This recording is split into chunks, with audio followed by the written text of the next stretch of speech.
Olá pessoal, tudo bem com vocês? Aqui é o professor Bruno Oliveira.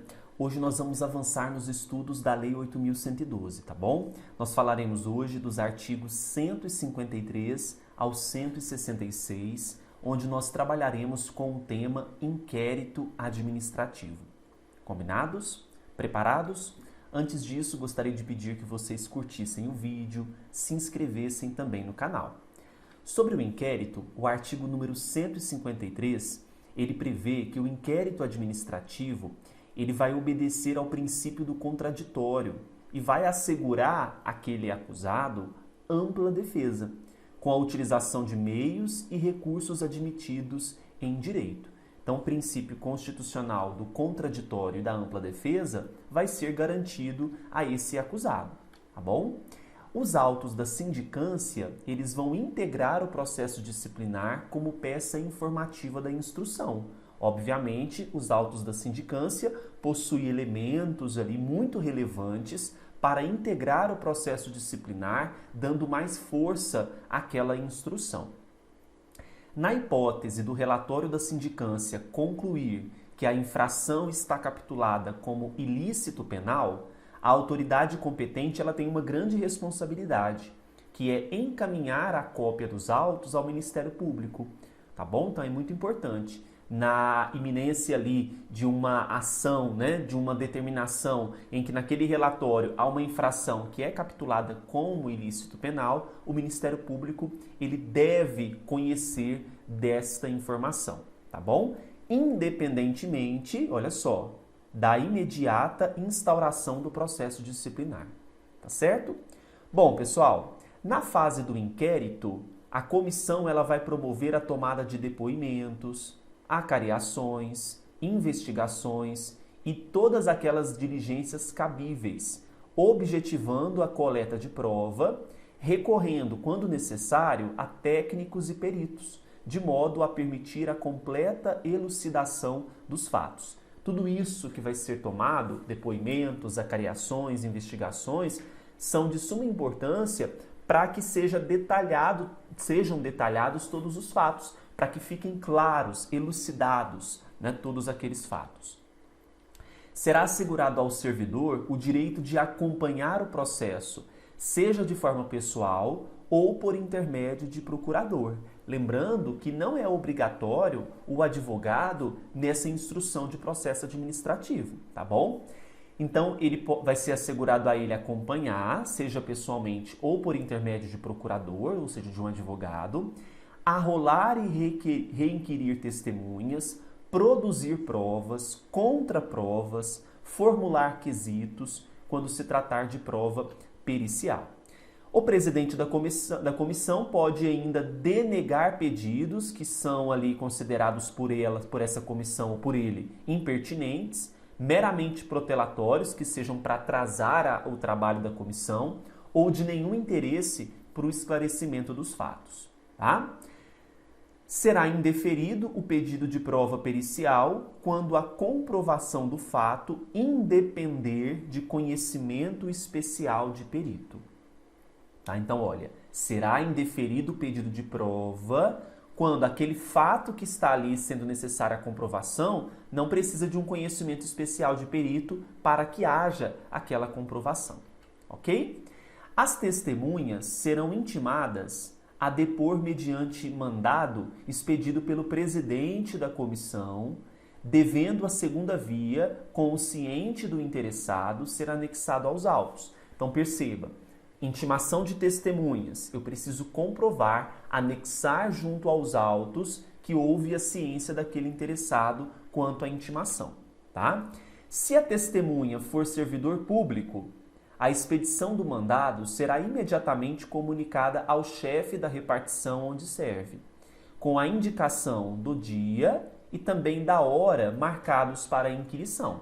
Isso se a testemunha for servidor público, tá bom? Então, se for servidor, ela deve informação ao chefe da repartição, certo? Então, o chefe da repartição precisa ter conhecimento que aquele servidor, no dia tal e na hora tal, precisará se ausentar para ser testemunha de um determinado processo.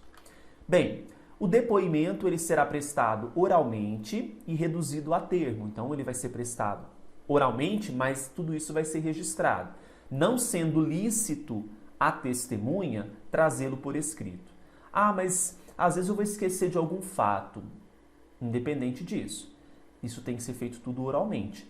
Talvez você ali queira lembrar de tópicos, né? Em relação à sua fala, tudo bem, mas o depoimento ele é dado oralmente. Talvez você pode escrever tópicos no papelzinho para lembrar do que você vai falar, mas o depoimento ele é prestado oralmente, tá?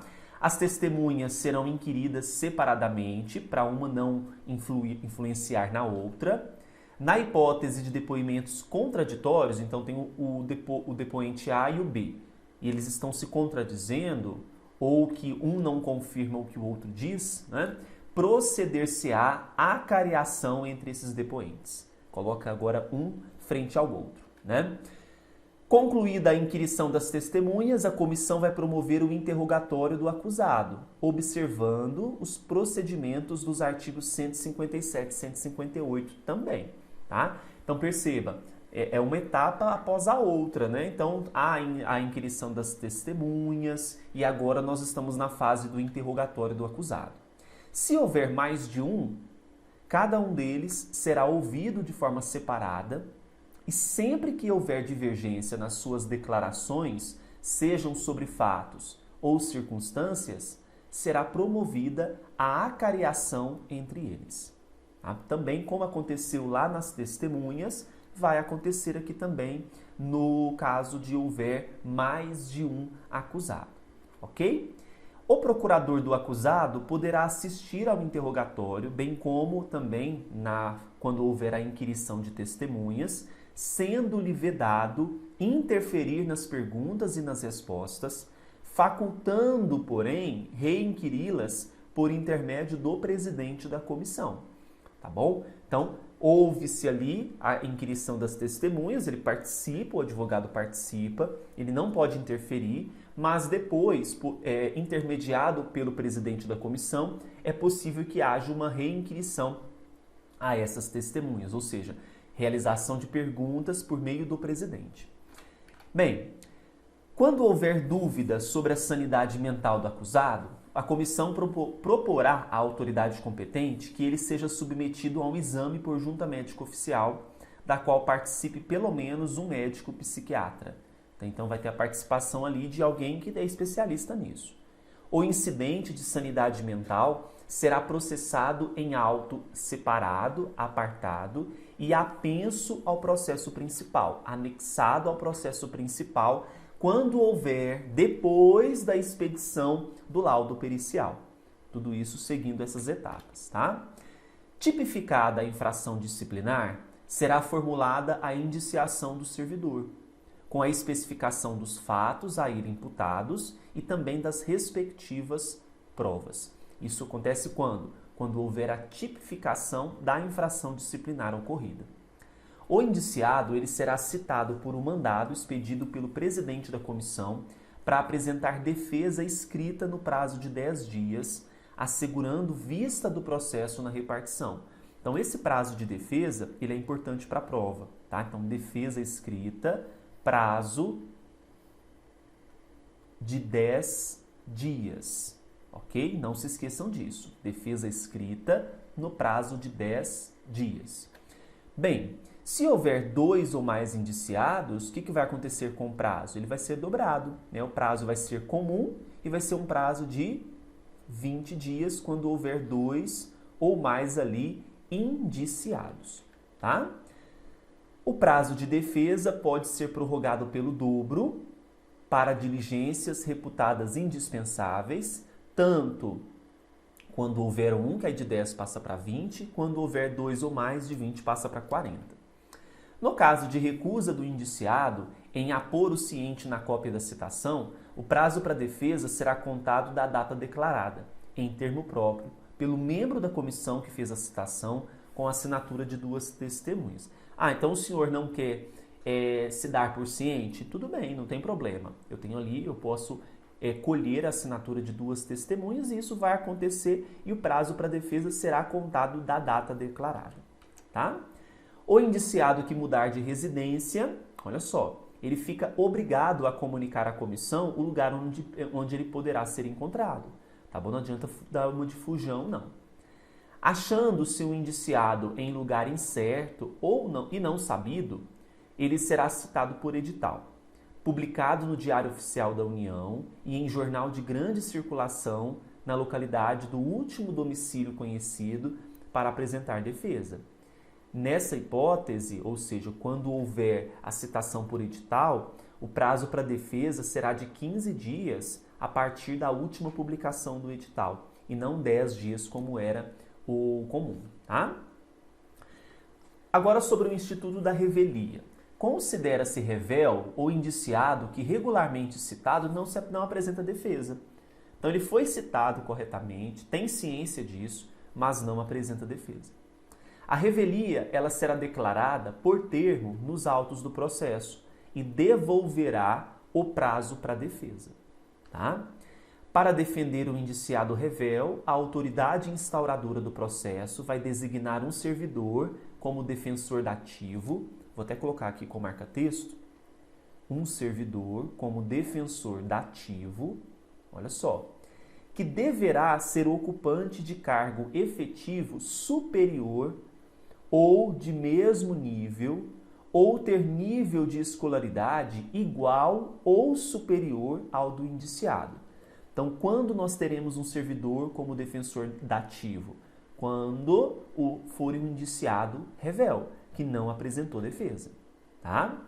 Apreciada a defesa, a comissão vai elaborar um relatório minucioso, totalmente detalhado, onde vai resumir as peças principais dos autos e mencionará as provas em que se baseou para formar a sua convicção. Esse relatório vai ser sempre conclusivo quanto tanto à inocência do servidor quanto à responsabilidade, que realmente ele é responsável por aquele fato.